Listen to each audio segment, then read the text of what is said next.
Georgia 1, Texas 2, Alabama 3, Ole Miss 4, LSU 5, Missouri 6, Tennessee 7, Oklahoma 8, A&M 9, Auburn 10. That's 10 really good football teams right there. I've got 3 tiers. And the way I look at this is tier 1 is you got to make the college football playoff and make noise in the playoff.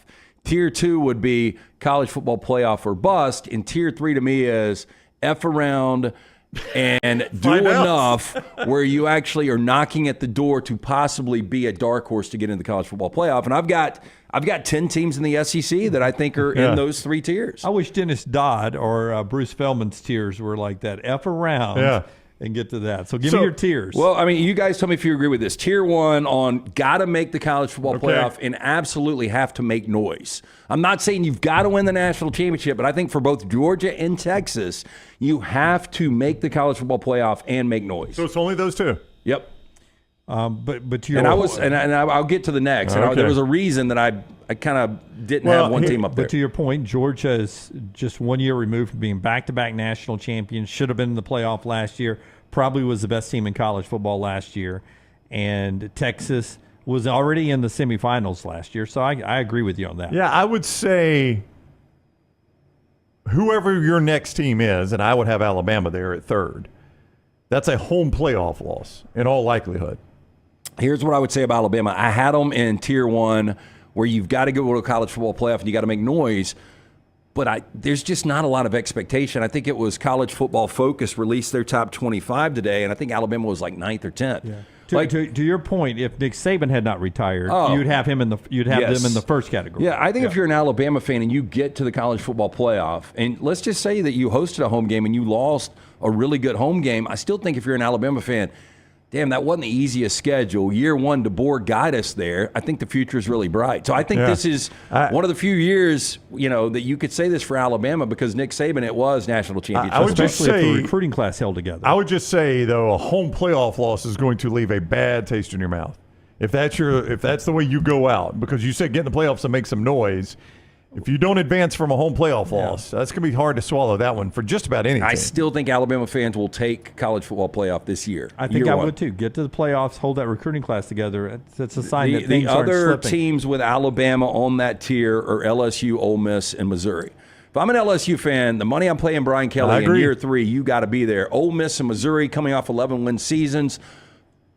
Based on their schedules, if I'm not getting to a college football playoff and a 12-team expansion, how am I ever going to get there if I don't get there this year? Well, to your point on that, when you say Ole Miss, LSU, Missouri, there's only one brand there, and the brand is LSU. Yeah. And then finally, the F around and maybe knocking on the door there, I would put Tennessee. Tennessee, you heard Pate say it, they are a wild card. I think Oklahoma, the schedule is way too difficult, but if Jackson Arnold is the next big deal quarterback in the SEC, then they could win a couple of games they're not supposed to. I put Auburn on this tier. I think Auburn could be a sleepy dark horse, and then Texas A&M. I think all 4 of those teams, I could see all 4 be 6-6, 7-5. I could see 2 or 3 of those teams win 9 or 10 games. So you would say then Auburn at 10th is underrated for them. No, because all 10 of those teams are in it. Yeah, I mean. He's just saying that F around and they may be in the playoff. Yeah. So you think they're fair at 10? I think they're fair at 10. What is 10? 10th is 10th, I mean, you've got Georgia, give me the Texas. win number. I think 10 is 8-4. Wow, man, that is a tough conference. If you go 8-4 and finish 10. It is. It's a tough conference. Because I think most Auburn fans would be like 8-4. I mean, that's a step in the right direction. But then you're 10th. And if you go to the Big Ten media folks, that's Washington after a massive exodus. But that would put you at 10th behind Rutgers, Nebraska, and rebuilding Wisconsin. That feels different in the SEC. Absolutely. It's so different. Just having the word Rutgers in there. Yeah, because if you were to tell me, I mean, it's different this year because I think Oregon and Ohio State are going to be that good. But I think Tennessee, Oklahoma, Auburn, or A&M, any of those teams could finish 3rd in the Big Ten. Okay, before you tell me about Woodhouse Baseball and we continue this conversation a little bit, if Auburn was in the Big Ten, where would you slot them guys? If Auburn was this Auburn team with a Big Ten schedule. That's what I was saying. Like it's definitely Oregon and Ohio State and Oregon. And then number 3, I think any of these teams, Auburn, A&M, Tennessee, or Oklahoma, you could at least make the argument they could be the 3rd best team in the Big Ten. You could put them into the Penn State. I don't think they would. I think Penn State and Michigan would probably still be over those 4. But I think 5th, you would if you had that same conference, Tennessee, Oklahoma, Auburn, and A&M would be over USC. I mentioned this to Pate, and I would imagine some Oklahoma folks looked at it when they were 8th in the preseason rankings and thought to themselves, what's going on here? We're 8th? Well, I mean, that could be based on what we're just talking about. It could be a 9-win team, though. I mean, I think if I'm Oklahoma and 9 wins, I'm pretty happy with it. Yeah, or in the 8-4 neighborhood. Yeah, but I saw in graphic today all-time conference championships, and they lead college football. They've won 50. Now, that's several different conferences, obviously some Big 8 conference championships and a bunch of Big 12 conference championships. You know the last time they won one, though? No. I think it was 2020. Was it? So it's been... No, I think they had won 6 consecutive, but I don't think they've won one since. I think it's been like a smorgasbord of Big 12 teams, and Texas obviously won the last one. And they dominated the Big 12 conference championships, but 50 of those done away. So, I mean, 50 conference championships more than any other college football program to come into a league and say, yeah, you're going to finish 8th. Yeah, when you go, it is like when you would go and look. I don't know if your teachers at college ever did this. They'd post the exams. Yeah. And I never looked at the top of the list. I'd always start in the middle because that's where I was going to be. But for those smart kids, they'd start at the top and they'd go. Yeah.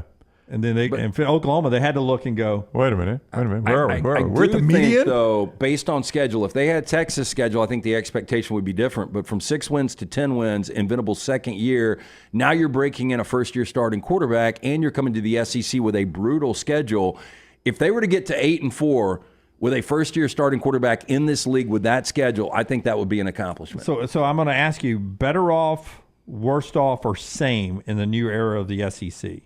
And I'll just go down the media rankings. So this is just for my future as a program. Yeah, we'll say next 5 years. All right. Georgia, same, right? They're still top of the league. Same. The only thing I would say worse off is they don't get to play an East schedule anymore. The scheduling is going to get far more difficult for Georgia. So maybe they're not same. Yeah. Maybe they are worse But off. I can't take this out of my head. So with the expansion of the SEC, we've gone to a 12-team playoff. So it's more like schedule's tougher, but they got more degree of error. If we were still in a 14 playoff, I would answer this differently if that makes any sense. Yeah, they got more room for error. I mean, last year they lost one game and it cost them a playoff spot to Alabama, and it wasn't even a regular season game. That's right.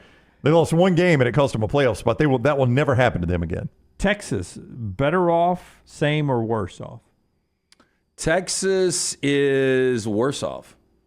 I mean, you don't need to come to the SEC. If Sark really had built this thing, it doesn't change Texas boosters and recruits, I don't believe, from the Big 12 to the SEC. I mean, he just lost to his arch rival last year and still made the college football playoffs. Okay, but that hasn't happened a lot. I'm gonna play. I agree with you both, but I'm gonna play devil's advocate.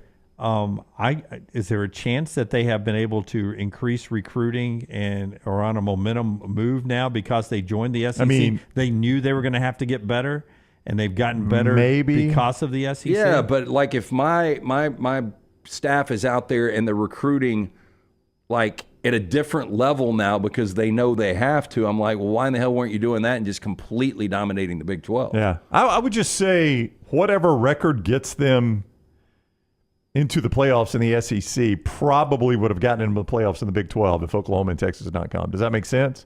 Like if Oklahoma and Texas had stayed in the Big 12, whatever record gets them into the SEC probably also gets them into the Big 12. Alabama, better off, same, worse? Same. Probably the same. Yeah. Ole Miss? Better off because they don't have to fight the West anymore.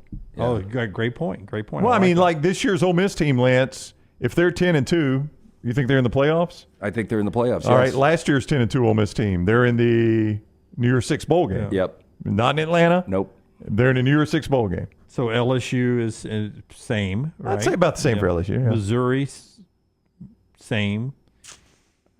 Tennessee, it seems to be worse off for them because the league has gotten tougher.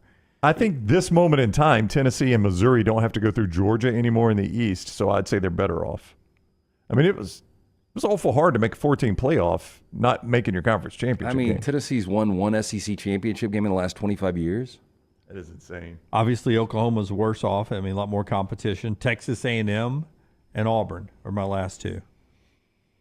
I'm going to say better off, like not necessarily winning the SEC, but the opportunity to get to a 12-team playoff.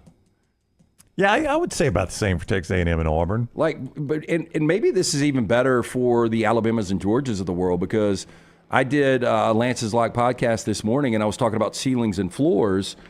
And under Nick Saban, you can make an argument his final 16 years, he would have been in a 12-team playoff. Like, probably not in 2010 where they were 10-3. Yeah, but that's probably the only one. Can you imagine, though, a brand like that, 15 of 16 years you're in a college football playoff?